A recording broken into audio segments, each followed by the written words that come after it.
Halo, selamat sore. Datang lagi dengan saya Davir Channel Hukum. Di sini saya akan memaparkan soal tentang pengertian eh, unsur sifat melawan hukum dan dapat menghilangkan unsur sifat melawan hukum itu sendiri.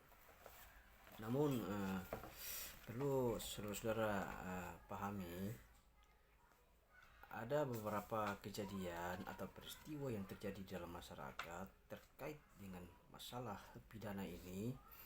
Tentunya kita sebagai orang-orang yang memahami akan hukum itu uh, harus lebih jeli dalam menangani suatu perkara, kasus dan lain sebagainya. Tentunya kita lebih berhati-hati dalam mempersoalkan kasus-kasus yang kita hadapi ini.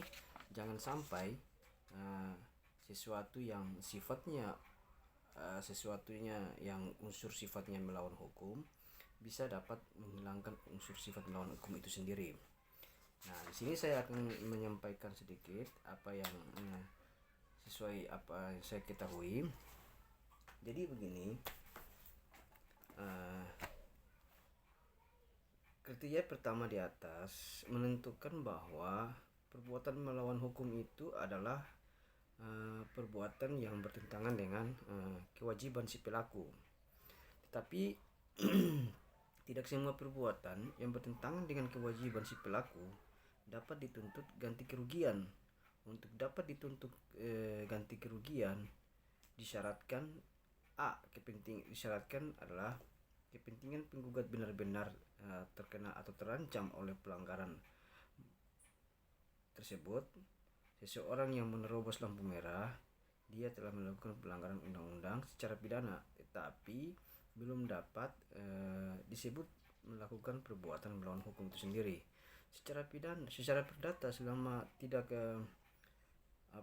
merugikan kepada orang lain secara material, kepentingan penggugat memang dilindungi oleh kaidah peraturan-peraturan undang-undang yang dilanggar tersebut. Nah, kriteria kedua adalah melanggar hak subjektif. Artinya bahwa seseorang tidak boleh melakukan hal-hal yang merugikan atau bahkan menghapuskan hak subjektif seseorang. Misalnya pengurangan dana bantuan langsung tunai BLT bagi masyarakat yang kurang mampu oleh pihak-pihak yang mengurusinya. Nah, artinya itu semua yang saya sampaikan itu adalah unsur sifat melawan hukum. Tetapi ada unsur sifat melawan hukum yang dapat dihilangkan. Contohnya seperti ini. Suatu tindak pidana pada umumnya dapat hilang sifatnya sebagai melawan hukum, bukan hanya berdasarkan ketentuan dalam peraturan perundang-undangan, melainkan juga berdasarkan pada asas-asas keadilan atau asas-asas hukum yang tidak tertulis dalam dan bersifat umum dalam suatu perkara. Misalnya, faktor negara tidak dirugikan, kepentingan umum tetap dilayani, dan terdakwa sendiri tidak mendapat keuntungan. Itu bisa menghilangkan unsur sifat melawan hukum.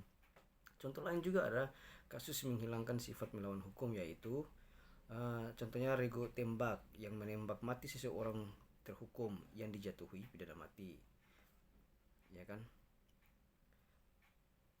Memenuhi unsur-unsur pasal 33 KUHP, akan tetapi perbuatan mereka tidak melawan hukum karena mereka menjalankan perintah jabatan yang sah sesuai dalam pasal 51 ayat 1 KUHP, ya kan? Kemudian yang kedua, jaksa menahan orang yang dicurigai telah melakukan kejahatan, ia tidak dapat dikatakan melanggar pasal 33 KUHP karena ia melaksanakan undang-undang sehingga tidak ada unsur sifat melawan hukum. Itu kemudian tertuang di dalam pasal 50 Kitab Undang-Undang Hukum Pidana. Nah, putatif delik dalam pembicaraan unsur sifat melawan hukum ini ada delik tersebut, ada delik yang disebut dengan delik atau putatif delik. Ini terjadi jika seseorang mengira telah melakukan delik padahal perbuatannya itu sama sekali bukan suatu delik, maka perbuatannya itu tidak bersifat melawan hukum. Itu Unsur sifat melawan hukum di sini ada yang tercantum dengan tegas dalam delik. Maka dalam hal ini adanya unsur tersebut harus dibuktikan, dan ada pula yang tidak tercantum. Terhadap delik-delik semacam itu ada perbedaan paham. Yang pertama, jika unsur melawan hukum dianggap mempunyai fungsi yang positif untuk sesuatu delik, artinya ada delik kalau perbuatan itu bersifat melawan hukum, maka harus dibuktikan sifat melawan hukum di sini sebagai unsur konstitutif, kan begitu.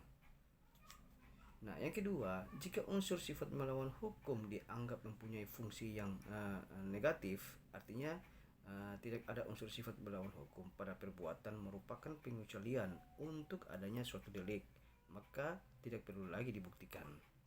Nah, itu saja yang mungkin kawan-kawan yang saya bisa sampaikan. Mungkin ada pertanyaan nanti disampaikan saja ke kolom komentar.